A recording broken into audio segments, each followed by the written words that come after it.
ലോകത്തിന് ഇപ്പോൾ ഇന്ത്യയെ വേണമെന്ന അവസ്ഥയാണ്. അതെ, ഇന്ത്യയുടെ എല്ലാ മേഖലയും വളരെ വേഗം തന്നെയാണ് വളർച്ച പ്രാപിക്കുന്നത്.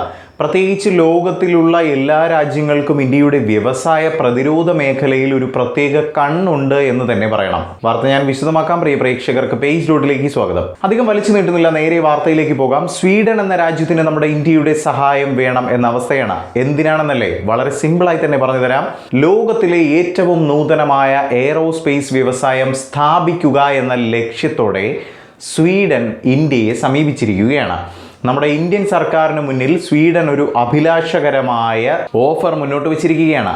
അതെന്താണെന്ന് പറഞ്ഞു തരാം. സ്വീഡന്റെ യുദ്ധവിമാനമായ ഗ്രിപ്പൻ എന്ന മോഡൽ ഇന്ത്യൻ വ്യോമസേനയ്ക്കായി നൽകാൻ സന്നദ്ധത പ്രകടിപ്പിച്ചിരിക്കുകയാണ് ഇപ്പോൾ സ്വീഡൻ. ഈ ഒരു ഓഫറിൽ രൂപകൽപ്പന, അതുപോലെ തന്നെ ഉൽപാദനം, പരിപാലന ശേഷികൾ എന്നിവയെല്ലാം ഉൾപ്പെടുന്നു എന്നത് എടുത്തു തന്നെ പറയണം. നമ്മുടെ ഇന്ത്യ മഹാരാജ്യം വലിയ രീതിയിൽ തന്നെ വളർച്ച കൈവരിച്ചു കൊണ്ടിരിക്കുകയാണെന്ന് ലോക രാജ്യങ്ങൾക്ക് അറിയാം. അതുകൊണ്ട് തന്നെയാണ് എങ്ങനെയെങ്കിലും ഇന്ത്യയുമായി ചങ്ങാത്തം കൂടാനും ഇന്ത്യക്ക് വേണ്ട സഹായ സഹകരണങ്ങൾ നൽകാനും സന്നദ്ധത പ്രകടിപ്പിച്ചുകൊണ്ട് ഓരോ രാജ്യങ്ങളും അടുത്തുകൂടുന്നത്. നമ്മുടെ രാജ്യത്തിന്റെ മാർക്കറ്റിന്റെ വളർച്ചയിലുള്ള വിശ്വാസം തന്നെയാണ് അവരുടെയൊക്കെ ഈ കോൺഫിഡൻസ് ഉയർത്തുന്നത്. 2026 നടന്ന സിംഗപ്പൂർ എയർ ഷോയിൽ വെച്ചായിരുന്നു ചർച്ചകൾ അരങ്ങേറിയത്. കമ്പനിയുമായി ബന്ധപ്പെട്ട് നിൽക്കുന്ന ആളുകൾ പറയുന്നതനുസരിച്ച് ഗ്രിപ്പൻ ഇ എന്ന മോഡലാണ് കൈമാറ്റത്തിനായി ചർച്ചകളിൽ ഇടം പിടിച്ചത്. ലഭ്യമായതിൽ വെച്ച് ഏറ്റവും ആധുനികവും അതുപോലെ തന്നെ ചെലവ് കുറഞ്ഞതുമായ ഒരു യുദ്ധവിമാനമാണ് എന്നതാണ് അധികൃതർ പറയുന്നത്.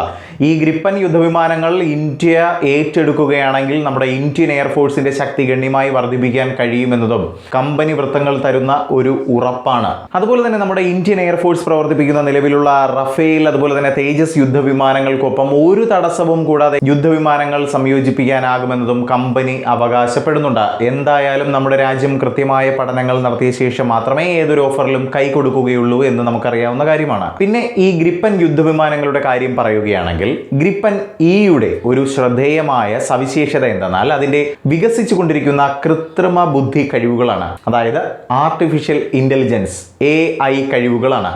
അതായത് ആർട്ടിഫിഷ്യൽ ഇന്റലിജൻസ് നല്ല രീതിയിൽ തന്നെ ഈ ഗ്രിപ്പൻ വിമാനത്തിൽ ഉപയോഗിച്ചിട്ടുണ്ട് എന്നതും എടുത്തു പറയേണ്ട ഒരു വസ്തുതയാണ്. AI കഴിവുകൾ പരിശോധിക്കുമ്പോൾ മറ്റ് യുദ്ധവിമാനങ്ങളെക്കാളും ഒരു പടി മുകളിൽ തന്നെയാണ് ഗ്രിപ്പൻ വിമാനങ്ങൾ എന്നതാണ് കമ്പനി അവകാശപ്പെടുന്നത്. അതുപോലെ തന്നെ പുതിയ സോഫ്റ്റ്വെയറുകളുടെ സംയോജനവും പുതിയ സാങ്കേതിക വിദ്യയുടെ സംയോജനവും ഒട്ടും തടസ്സം കൂടാതെ വളരെ വേഗത്തിൽ തന്നെ സംയോജിപ്പിക്കാൻ വിമാനങ്ങൾ അനുവദിക്കുന്നു എന്നതും കമ്പനി വൃത്തങ്ങൾ സൂചിപ്പിക്കുന്നുണ്ട്. അതുപോലെ തന്നെ എല്ലാ യുദ്ധവിമാനങ്ങളും അതിന്റെ നിർമ്മാതാവിൽ നിന്ന് മാത്രമായിരിക്കും ഏറെക്കുറെ മാറ്റങ്ങൾ ചെയ്തെടുക്കാനാവുക. എന്നാൽ നിർമ്മാതാവിന്റെ സഹായം കൂടാതെ തന്നെ സോഫ്റ്റ്വെയറിൽ മാറ്റങ്ങൾ വരുത്താനും മറ്റ് യോഗ്യതകൾ നേടിയെടുക്കാനും അതുപോലെ തന്നെ സംയോജനങ്ങൾ നടത്തിയെടുക്കാനും ഒക്കെ പ്രാപ്തമാക്കുന്ന ഒരേ ഒരു യുദ്ധവിമാനമാണ് ഗ്രിപ്പൻ എന്നും അവർ ഉറപ്പു നൽകുന്നുണ്ട്. ഇങ്ങനെയൊക്കെയാണെങ്കിൽ ഗ്രിപ്പൻ എന്ന യുദ്ധവിമാനം വളരെ ഫ്ലെക്സിബിൾ ആയ ഒരു അതിനൂതന AI ബേസ്ഡ് ഫൈറ്റർ ജെറ്റ് ആണ് എന്നത് തന്നെ പറയാം. എന്തായാലും ഈ ഒരു ഓഫറുമായി ബന്ധപ്പെട്ട് നമ്മുടെ രാജ്യം എന്ത് തീരുമാനമാണ് എടുക്കുന്നതെന്ന് ഉടനെ തന്നെ നമുക്കറിയാൻ കഴിയും.